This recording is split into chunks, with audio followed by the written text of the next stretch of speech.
When I was about 12 or 13, I went to a camp for screenwriting for about a month, I think it was. And one of the things that I heard from one of my screenwriting teachers always stuck with me. He was talking about three-act structure, which I've been talking about generally in all of these videos. And he said that there are specific things that separate Act 1 and Act 2, and Act 2 and Act 3. He said Act 1 ends when we know that the main characters have an objective, they know the plot, and they know what's going to happen for the rest of the story or what they need to do. So the kind of thing you might hear at the end of Act 1 is, but how are we going to get there? That tells you a lot. It tells you that your main characters have an objective, but they still need to figure some things out. You're probably going to get some montages, travel or training or otherwise, and that there are things that they don't know that are going to come up. Act 2 to Act 3, he didn't have quite the same sort of witty connection point there, but he said that is the moment when things are at their absolute worst. But I have a witty line that could go there. From Act 2 to Act 3, I think you could summarize that with this line. Boy, I don't know how we're going to get out of this one, because that's the mindset your character should be in. Hi, I'm Michael Christensen. We're going to talk about your third act today.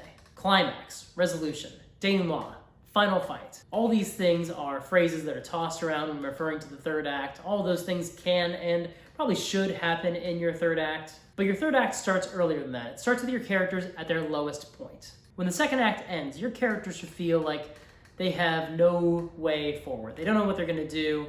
Things have never been as bad as they are right now. I'm pre-recording this, but as someone who is currently at the end of October 2020, I certainly feel like I'm at the end of the second act. I don't know how things are going to get better from here. I hope there in the future they are better. But regardless, even if they're not, I know that that leaves you a clear answer of what to do. Rally and fight, because that's what your third act is. Your third act is when the main characters rally and fight. The Matrix has one of the best transitions from second to third act that I've ever seen. Morpheus has been captured. He is being held captive by agents. He has been tortured. Half the people on the ship are dead at the hands of one of their own.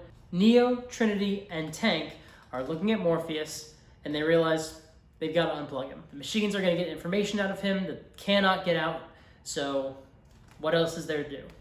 They say some words, they put their hand on the jack on the back of his head, and right before they pull, Neo goes, stop. And they go, what are you doing? What are you talking about? And he says, this is gonna sound crazy, but I promise you, we can save him. Something to that effect, you know what I mean? The third act often begins with characters rallying like this, and main characters saying something to the effect of, well, we gotta do it. In Atlantis the Lost Empire, there's a wonderful exchange when Milo says, I'm going after Rourke, and everyone goes, that's crazy. He says, I didn't say it was the smart thing, but it is the right thing.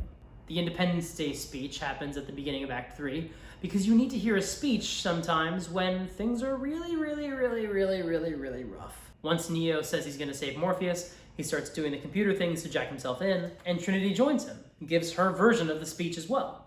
And now we know why our two main characters are going to go do the main character things that they're going to do. Then, of course, you get big action sequences. This kind of stuff can happen all the time in the third act. It doesn't have to. You may not be telling that kind of story. I like using action movies for this stuff because it's who I am. There can also be a twist heading into the third act. We're going to go back to some of our other examples. Yes, we're talking about Seven again. For those who haven't seen the movie Seven, I suggest you watch it. It's good. It's a little rough. So, maybe don't watch it if you're not into stuff that gets inside your brain in scary ways. At the beginning of the third act of Seven, a person who has now been revealed to be a terrible person, Kevin Spacey, shows up as the serial killer, and everything's turned on its head. We should be finding 2 more bodies, but instead the serial killer has turned himself into the police. But he says he's going to take them to the 2 bodies. And the main characters say, okay, this is bad. We don't know what's going to happen. We need to be ready for it. There's a pretty big twist at the end of that story, but that twist actually starts when the serial killer turns himself in at the beginning of Act 3, when we still have 2 bodies left before we have a full set of 7. It upends everything. It lets our main characters know nothing is as they thought it was, and absolutely this is not going to end the way they expected. I think you can make the case that Morgan Freeman's character assumed they would just find those 2 bodies and then the serial killer would vanish into the ether. But that's not what happens. In Star Wars, we get the death of Obi-Wan at the end of Act 2. And that means that Luke Skywalker is pretty despondent when we head into Act 3, but of course there's more to do. There's other things to get done because the Death Star is coming. It is going to come and destroy the Rebel base. So everybody needs to rally and mobilize and go destroy that thing. Everything extraneous should be gone by now. Any side characters who do not further the story or offer useful comedic relief, they're gone. They need to be out of here by the time we hit Act 3. That's why mentors almost always die either in Act 1 or at the end of Act 2, because the main characters need to figure out how to solve their problems on their own. They can't lean on a mentor anymore. We talked about last week how Obi-Wan is removed right before the midpoint so that Luke Skywalker can be galvanized into a protagonist. The end of Act 2 does the same thing. It fully clears Obi-Wan because everything that he needed to do for the story, done.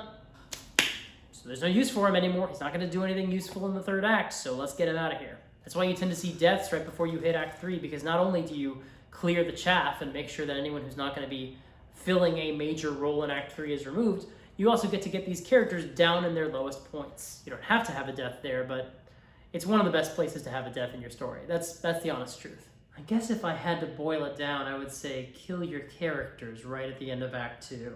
Everyone do this. No, obviously that's not how it works, and with all of these videos and everything I'm saying about structure, there are ways to subvert it and change what you're doing, but yeah, kill your characters. The end of Act 2.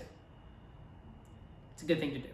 And again, I've said this before, but at the end of Act 2, there should be absolutely no ambiguity about what's going to happen in Act 3. There can be surprises. That's a different thing.